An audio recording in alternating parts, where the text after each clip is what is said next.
आज ये प्राथमिक विद्यालय अस्थि शिखरों पे है। ये एक ऐसा विद्यालय है जो फर्श से अर्श पे आया हुआ कह सकते हैं और यहाँ सिंगल टीचर का ये स्कूल है।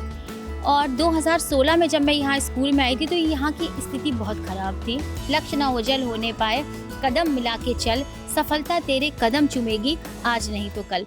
फतेहपुर का प्राथमिक विद्यालय अस्थि, जहां अंदर आने के बाद आप भी ताज्जुब में पड़ जाएंगे, आप भी सोचने पर मजबूर हो जाएंगे कि क्या आप किसी सरकारी विद्यालय में ही खड़े हैं। क्योंकि इस विद्यालय में आने के बाद अंदर का जो नज़ारा आप देखेंगे, जिस तरह से बच्चे खेल कूद कर रहे हैं, जिस तरह से क्लासेस में पढ़ाई हो रही है, उसे देखने के बाद ये तय करना मुश्किल हो जाएगा। लेकिन ये जो विद्यालय की तस्वीर है, ये रातों रात नहीं बदली, बल्कि इसके पीछे काफ़ी मेहनत की गई। ये मेहनत की इस विद्यालय की जो शिक्षिका हैं, उन्हें चाहे सहायक अध्यापिका कहें, चाहे प्रधानाध्यापिका, क्योंकि एक शिक्षक के भरोसे स्कूल है, आसिया फारूकी, जिन्हें अपने इस काम के लिए राष्ट्रपति से पुरस्कार तक मिल चुका है। आसिया जी, ये बताइए, स्कूल तो बहुत अच्छा बनाया हुआ है, अकेले टीचर हैं आप यहाँ पे? जी, मैं 2016 में यहाँ प्रिंसिपल बन के आई थी और आज ये प्राथमिक विद्यालय अस्थि शिखरों पे है। ये एक ऐसा विद्यालय है जो फर्श से अर्श पे आया हुआ कह सकते हैं और यहाँ सिंगल टीचर का ये स्कूल है। और 2016 में जब मैं यहाँ स्कूल में आई थी तो यहाँ की स्थिति बहुत ख़राब थी। अराजक तत्वों ने विद्यालय को अपना घर बनाया हुआ था। जानवर स्कूल में बंधे रहते थे। धीरे धीरे करके 2023 में मुझे देश के प्रथम नागरिक यानी कि अपने देश के राष्ट्रपति के द्वारा राष्ट्रपति पुरस्कार मिला है और आज विद्यालय की तस्वीर बदल चुकी है। ये विद्यालय कह सकते हैं कि ये वो विद्यालय है जो जंगल में मंगल कर चुका है। ये बताइए, जब आप 2016 में आए तो यहाँ कितने बच्चे थे? जी, 2016 में यहाँ सिर्फ 7 या 8 बच्चे हुआ करते थे। अभी कितना बच्चे हैं यहाँ पे? जी, अभी हमारे स्कूल में 215 बच्चे हैं। यानी 8 साल में 7 बच्चों से लेके 7-8 बच्चों से लेके 215 तक पहुँचा दिए। जी, 215 बच्चे हैं स्कूल में और इसके अलावा हमने अपने स्कूल में प्ले ग्रुप भी चला रखा है बाल वाटिका के नाम से। उसमें भी हमारे 15 से 20 बच्चे आते हैं, जिनका अभी इनरोलमेंट हम अगले साल करेंगे। आसिया जी, ये बताएं कि विद्यालय में 2 चीज़ें जानना चाहेंगे। आपने कहा पहले बहुत कम बच्चे आते थे, अभिभावकों का विश्वास नहीं था, उसके पीछे कोई वजह रही होंगी और यहाँ तक विद्यालय को लाने में कई चुनौतियाँ भी रही होंगी। देखिए, कोई एक चुनौती नहीं होती है विद्यालय को चलाना में, सब कुछ देखना पड़ता है आपको। सरकारी प्रेशर भी होते हैं, अभिभावकों से मिली हुई चुनौतियाँ। एक महिला है तो उसे घर से बहुत सारी प्रॉब्लम्स फेस करनी पड़ती है, समाज से जुड़ी हुई प्रॉब्लम्स होती हैं, प्लस आप लोकेलिटी कहाँ पर आपका विद्यालय, वहाँ के लोग कैसे हैं। तो ये एक मुस्लिम बस्ती है जो कि काफ़ी पिछड़े हैं, सब यहाँ पर मजदूर हैं या रिक्शा चालक हैं। ये मलिन बस्ती कह सकते हैं एक थी और एक डर था, लोगों का खौफ था इस बस्ती में आने के लिए। जब मेरी यहाँ पे नियुक्ति मिली तो बीआरसी से लोग कह रहे थे कि तुम ऐसी जगह पे कैसे काम करोगे जहाँ पर लोगों को दिन में जाने से भी डर लगता है। तो ऐसा कुछ भय था क्योंकि गुंडागर्दी ज़्यादा होती थी इस एरिया में, लेकिन अभी ऐसा कुछ भी नहीं है। जब मैंने यहाँ पर आकर के लोगों से मिला और अपने बारे में बताया कि नहीं, मैं अच्छा करने आई हूँ, आप भरोसा करें मेरे ऊपर, फिर धीरे धीरे हमें बच्चे मिलने लगे। एक दिन में ये पॉसिबल नहीं हुआ और अब जितने भी हमारे अभिभावक हैं वो हमसे जुड़े हुए हैं। सबसे महत्वपूर्ण ये होता है कि आप अभिभावकों को कैसे अपने से जोड़ें।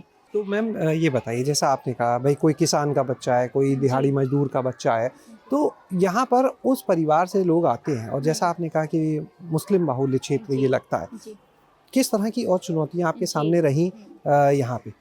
देखिए, मुस्लिम्स लोगों में काफ़ी ऐसी धारणा होती है कि लड़कियों को दूर पढ़ने नहीं भेजेंगे, लड़कियों को बचपन से ही हिजाब बांधेंगे और यहाँ पर मदरसे बने होते हैं। उसमें लड़कियाँ ज़्यादातर सुबह से लेकर के 10 बजे तक पढ़ती हैं, उसके बाद शाम को 3 बजे से लेकर शाम के 5 बजे तक पढ़ती हैं। अब हमारे स्कूल पीरियड में बहुत सारी प्रॉब्लम्स ये थी कि लड़कियों को मदरसे से निकाल के अपने स्कूल तक कैसे लाया जाए। इसके लिए हमने मदरसों से जाके बातचीत करी, अभिभावकों से जा कर के बातचीत करी, कैसे भी करके हमने सारी लड़कियां जो मदरसे में पढ़ती थी उनका अपने स्कूल में इनरोलमेंट कराया।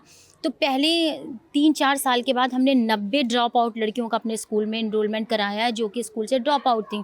इसके लिए हमको ज़िला अधिकारी महोदय ने सम्मानित भी किया था। 2021 की बात है ये। गर्ल्स एजुकेशन के लिए काम करने का जुनून मुझे इस कदर था और इसकी वजह ये थी कि मैं खुद भी एक ऐसी बच्ची थी जिसकी बहुत ही कम उम्र में शादी करा दिया गया था। मैंने जब अपना बीए फर्स्ट ईयर ही स्टार्ट किया था तभी मेरी मैरिज हुई और उसके बाद मुझे बहुत ज़्यादा स्ट्रगल करना पड़ा अपनी पढ़ाई के लिए, क्योंकि जिस परिवार में मेरी शादी हुई थी वो फतेहपुर का ही काफ़ी पर्दे वाला परिवार था। क्योंकि मेरी जो घर में सास थी और काफ़ी लोग थे, उन्होंने मुझे पहले स्टार्टिंग में नकाब के अंदर कैद कर दिया था। और मेरे मन में बहुत ज़्यादा ये जिज्ञासा होती थी कि मैं अपना नाम करूँ, मैं अपनी पहचान बनाऊँ, मैं खुद के नाम से और पहचान से जानी जाऊँ। और मुझे वो कोई भी लड़की अच्छी नहीं लगती जो कि सिर्फ़ और अपने गुमनाम ज़िंदगी जीती है और सिर्फ़ शादी करने के बाद सिर्फ़ घर वालों की सेवा करती है। उसे अपने टैलेंट को बढ़ाना चाहिए और मैं अपनी लड़कियों में, अपनी बच्चियों में टैलेंट को इम्प्रूव करने के लिए काम करती हूँ इस टाइम पे। मुझे 2021 में मिशन शक्ति पुरस्कार मिला और यहाँ पर भी सबसे बड़ी प्रॉब्लम यही थी, लड़कियों का हिजाब के अंदर होना। उनको फ़ोन नहीं दिया जाता था। जो बड़ी लड़कियाँ उनकी बात कर रहे हैं, छोटी लड़कियों को ही बचपन से ही उनको हिजाब में स्कूल भेजना। तो जब हमारे स्कूल का एक प्रॉपर ड्रेस है, एक यूनिफ़ॉर्म है, यानी हमने हाउस ड्रेस स्टार्ट किया, जीन्स और टी-शर्ट, तो उसकी परमिशन नहीं देना अभिभावकों को। किसी भी कल्चरल प्रोग्राम में डांस के लिए परमिशन नहीं देना और स्पेशली अगर हम सरस्वती वंदना या गणेश वंदना करा रहे हैं तो उसमें ये प्रॉब्लम्स आना कि हमारे हाफिज़ जी ने मना कर दिया है कि बच्चियां डांस नहीं करेंगी या बच्चियां किसी अदर जो आपका दूसरा धर्म है, जो आपकी दूसरी कास्ट है, उसकी कोई फेस्टिवल नहीं सेलिब्रेट करेंगी। तो इन चीज़ों की धारणा को तोड़ने में बड़ा समय लगा और अब ये पूरी तरीके से ख़त्म हो चुका है। हम स्कूल में सर्वधर्म समभाव की भावना से विद्यालय में बच्चों को पढ़ा रहे हैं, उनको शिक्षा दे रहे हैं। सभी तरीके के फेस्टिवल मनाते हैं, होली, दिवाली, ईद, दशहरा, मुहर्रम, सभी त्यौहार बच्चों के साथ मिलजुल के मनाते हैं। वो कोई भी धर्म का हो, कोई भी जाति का हो, उनके अभिभावकों को भी उसमें इन्वॉल्व करते हैं। आज अगर मैं आप लोगों के सामने हूँ और एक राष्ट्रपति पुरस्कार प्राप्त शिक्षिका कहलाई जाती हूँ, तो ये एक दिन का परिश्रम नहीं है, हर फील्ड में मैंने काम किया है। मैम कैसे फिर ये संभव हुआ, कैसे समझाया अभिभावकों को? जो आपने अभी जीन्स की बात की, जीन्स टॉप, तो कैसे फिर उनको समझाया? इसलिए क्योंकि हम अपने स्कूल में हमेशा कल्चरल प्रोग्राम कराते हैं। कोई भी इवेंट होता है तो उसमें बच्चों को अलग-अलग ड्रेस में के रूप में हमको तैयार करना पड़ता है और हम खुद यही अस्ती में ही जो लोग सिलाई करते हैं उनसे ही हम ड्रेस सिलवाते हैं। जब हम खुद ड्रेस पहनवा रहे हैं बच्चों को तो पेरेंट्स अगर ऑब्जेक्शन कर रहे हैं तो उसमें हमें उनको समझाना पड़ा और उनको इसका महत्व बताना पड़ा कि बच्चा अगर इस ड्रेस को पहन रहा है तो वो अपना धर्म नहीं चेंज कर रहा है, वो सिर्फ उस गेटअप में परफॉर्म कर रहा है। जब अभिभावकों ने इस बात को एक्सेप्ट कर लिया कि नहीं, मैम खुद एक मुस्लिम महिला हैं और वो खुद एक ऐसे परिवार से हैं जो कि संपन्न परिवार है, अच्छी फैमिली की हैं और इतनी एजुकेटेड है, हमारी पूरी फैमिली एजुकेटेड है, अगर वो ये बात कह रही हैं तो ये बात सही है। यहाँ पे हम देख रहे थे आप सिंगल टीचर हैं, लेकिन हम जब गए क्लासेस में तो हमने देखा कुछ क्लासेस में दूसरी लड़कियाँ पढ़ा रही थी यहाँ पे।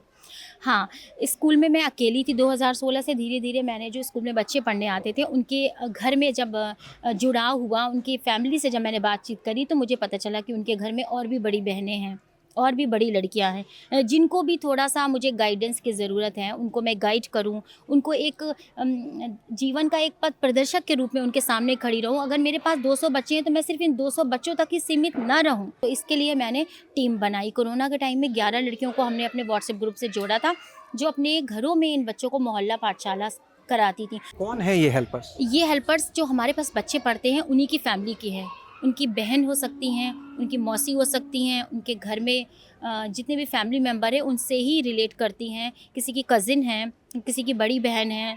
बातचीत करते हैं इन लोगों से जो इस स्कूल को चलाने में अपना सहयोग दे रही हैं इस समय लड़कियां। क्या नाम है आपका? मुस्कान। मुस्कान, आप करते क्या हो पहले? सर मैं पढ़ाई करती हूँ और ग्रेजुएशन मेरा हो गया है और मैंने बीएड के लिए अप्लाई किया है और अभी काउंसलिंग उसकी स्टार्ट होने वाली और मैं यहाँ पे मैम के साथ हेल्प करती हूँ। कब से आ रहे हो आप यहाँ पे? मुझे 5 साल हो गए हैं यहाँ पे। 5 साल से आ रहे हो? जी, जब मैं इंटर कर रही थी तब मेरा घर पास में ही है। मैं छत से देखा करती तो मैम रोज़ एक्टिविटी करवाया करती, तो मुझे ये लगा करता था कि यहाँ पे क्या होता रहता है रोज़। मुझे बहुत क्यूरियोसिटी होती थी कि मुझे भी जानना है यहाँ पे क्या होता। तो फिर मैं एक दिन स्कूल आई थी और मैम से पूछा मैंने, मैम आप यहाँ पे क्या करवाती रहती हैं? मतलब सॉन्ग्स भी लगते हैं, बच्चे कुछ ना कुछ प्रोग्राम कोई ना कोई आता रहता है। तो फिर मैंने कहा मैम मुझे भी आना है आपके स्कूल और मुझे भी देखना है कैसे क्या होता है। तो मैम ने कहा ठीक है आइए, फिर मैंने आना स्टार्ट कर दिया। क्या नाम है आपका? My name is Razia Sultana Siddiqui. Razia कौन सी क्लास में है? 5th। और कहाँ रहते हैं आप? धर्मपुर के पास से आते हैं। अच्छा, वहाँ से आते हैं। प्रधानमंत्री लिखा हुआ है आपके तो स्वेटर पे। यस सर, हमें वोट मिले थे, बाल संसद में चुनाव हुआ था तो हमें वोट मिले थे, हम प्रधानमंत्री बने। क्या करना पड़ता है फिर अब आपको प्रधानमंत्री बनने? सर यहाँ की साफ सफाई देखनी पड़ती है, पूरे स्कूल को देखना पड़ता है और जो शिक्षा मंत्री, गृह मंत्री ये सब हैं उन्हें भी देखना पड़ता है, वो अच्छे से काम करते हैं कि नहीं। फिर मैम हमें बताती है क्या करना है, फिर हमें वो करते हैं। क्या नाम है आपका? मोइनुद्दीन। मोइनुद्दीन, आप कौन सी क्लास में? क्लास 5। 5 में। ओके, और ये बताओ आपके पेरेंट्स क्या करते हैं? मेरी मम्मी स्कूल में सॉफ्ट टॉयज बनाती हैं, मेरे पापा बाल काटते हैं। अच्छा, मम्मी यहीं पे स्कूल में सॉफ्टवेयर बनाती है? Yes sir. ओके, ये बताओ आप मोइनुद्दीन यहाँ पे जो पढ़ने आते हो, बहुत सारी चीज़ें हैं, खेल कूद भी है, एक्टिंग भी है, डांस भी है, पढ़ाई भी है, सब। आपको सबसे अच्छा यहाँ क्या लगता है? यहाँ सबसे अच्छी हमें क्लास लगती हैं। यहाँ के बच्चों को देखा, उनका आत्मविश्वास देखा, वो भी अब बड़े सपने यहाँ पर देखने लगे हैं। और बातचीत एक बार फिर से हम करेंगे आसिया जी से ही यहाँ पर। आसिया जी, एक चीज़ ये बताइएगा, इन बच्चों से बात की हमने, अभी एक बच्चे जैसे बताया कि उनकी जो माता जी यहीं पे सॉफ्ट टॉयज़ बनाती हैं, हम देख भी रहे थे कई महिलाएं सॉफ्ट टॉयज़ बना रही, तो ये क्या पहल है भाई? स्कूल में तो बच्चे पढ़ने आते हैं। हमने बड़ौदा स्वरोजगार उत्तर प्रदेश से बातचीत करके एक कैंप स्कूल में स्टार्ट करवाया सॉफ्ट टॉयज़ बनाने का।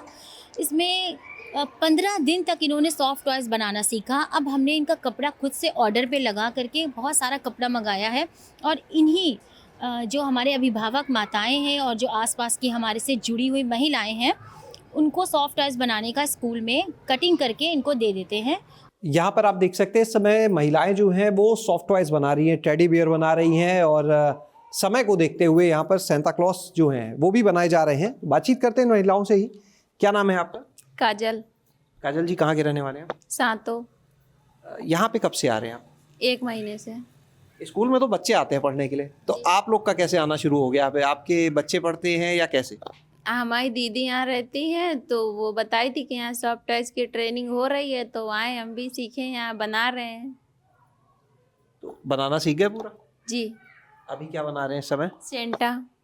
स्कूल जब हम आ रहे थे तो रास्ते में तो बहुत जगह खेती देखने को मिली, लेकिन स्कूल के अंदर भी हम देख रहे हैं कुछ खेती दिख रही है, कुछ सब्जियां लगी हुई हैं। पहले स्कूल में कोई भी हरियाली का नहीं था, बहुत झांकड़ थे और जानवर भी बंधे रहते थे। यहाँ पर अराजक तत्व जैसे मैंने कि बताया, लेकिन मुझे बहुत शौक था, तो मैंने बच्चों की एक ग्रीन आर्मी बनाई। ये बच्चों की आर्मी बनी हुई है जो अपने स्कूल में हरियाली के लिए काम करते हैं, पोषण वाटिका भी तैयार करते हैं, और साथ में अपने घरों में भी इन्होंने छोटी छोटी क्यारियाँ तैयार की हुई हैं। मैम, एक चीज़ ये बताइए कि ये स्कूल का जो हम इंफ्रास्ट्रक्चर की बात करें, बच्चों को हम देख रहे थे खेल कूद कर रहे हैं, उसके बहुत सारा सामान है, लाइब्रेरी है, अंदर टीवी लगा हुआ है, तो और जिस तरह से स्कूल बाकी बना है, झूले, तो ये चीज़ें क्या सब गवर्नमेंट से फंडिंग से है या कैसे है? जी, ऐसा नहीं है कि गवर्नमेंट के फंड से, क्योंकि इतना बजट नहीं होता है। लेकिन जब आप किसी अच्छे काम के लिए पहल करते हैं, आगे बढ़ते हैं, तो आपका समाज आपके सहयोग के लिए आगे बढ़ता है। और आपको समाज में जब कुछ आप अच्छा करते हैं तो ज़रूरी नहीं है कि सारे लोग आपका सपोर्ट करें। आगे का क्या लक्ष्य है? जी, आगे का लक्ष्य ये है कि सबसे पहले तो हम इन बालिकाओं को जो हमारे यहाँ पढ़ के निकल रही हैं, इनकी मुस्कान कभी इनके चेहरे से ना जाए, ये आगे चल के अपना लक्ष्य कभी ओझल ना हो। कि हमने इनको यही सिखाया है कि लक्ष्य ना ओझल होने पाए, कदम मिला के चल, सफलता तेरे कदम चूमेगी आज नहीं तो कल। और पढ़ा लिखा जब बचपन होगा, ऊंचा मेरा तिरंगा होगा, विश्वराज सब तारे होंगे और मेरा भारत चंदा होगा। तो बच्चों का पढ़ा लिखा होना बहुत ज़रूरी है, और साथ में उन्हें संस्कारी भी होना चाहिए। तो मैं शिक्षा के साथ संस्कार के बीज बोने की कोशिश करती हूँ। Thank you.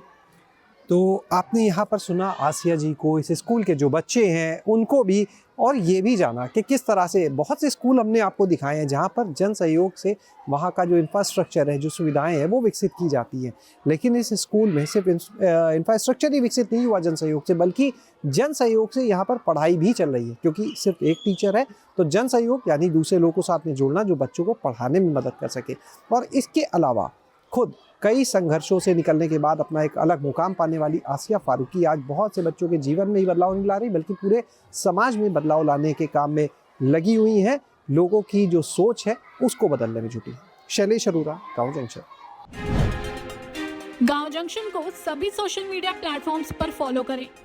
व्हाट्सएप चैनल और जीमेल आईडी पर भी संपर्क साध सकते हैं।